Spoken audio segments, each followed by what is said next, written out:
atonement for your souls.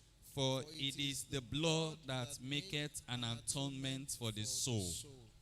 Let's go over it again. Our memory verse is taken from the book of Leviticus chapter 17 verse 11. And it goes thus: For the life of the flesh is in the blood, and I have given it to you upon the altar to make an atonement for your souls. For it is the blood that maketh an atonement for the soul. So here we see life and covenant in the blood. The blood is not like any other liquid. It's not a colored water. It's not a red color acid, but it is really blood. And we also need to understand that blood cannot be created. What happens when we go to the hospital is that we have blood donors, we have blood bank, and then people come, they donate. So that's how we have blood. And then in case of accident or emergency, there can be transfusion to save life. So blood is not produced in any form. And then we also learned from here that the life of the flesh is in the blood.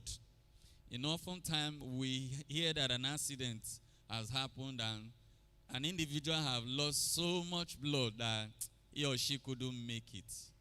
And so he passed on. So the life of the flesh is in the blood. The life of the flesh is in the blood. And blood is also used to enact covenant. It is used to enact covenant, to make a covenant stand, to make it strong. We saw how Moses sprinkled the blood on the altar. So to ratify a covenant, there must be blood. There must be blood used so as to be ensure or to guarantee that a covenant has been enacted. So blood is used to enact covenant, is used to ratify covenant, and the blood also is the life of the flesh. It carries the life of the flesh. Once the blood is no more, the life is gone. The individual is gone. Now the lesson introduction says, biologically, blood is that vital liquid flowing in the bodies of many types of animals that usually conveys nutrients and oxygen in vertebrates. It is colored red by hemoglobin, conveyed by arteries and veins, pumped by the heart, and usually generated in the bone marrow. Biologically, blood is used in the Old Testament to designate the life principle of animals. In the New Testament, it is commonly used in relation to the atoning blood of Christ. Without the blood, life ceases to exist in the body physically.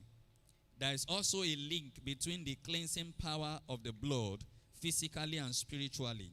This is why it is important to understand the basic principles underlying blood covenant. So it is important for us to understand the basic principles underlying blood covenant. We need to understand it.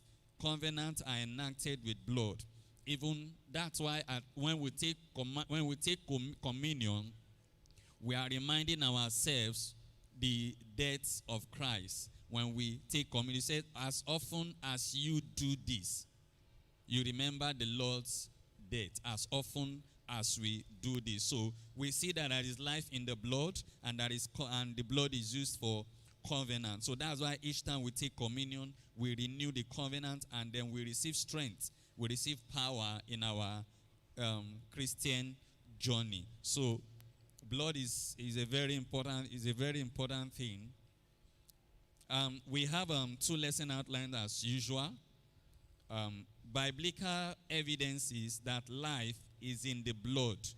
We want to really confirm that life is in the blood. Question 1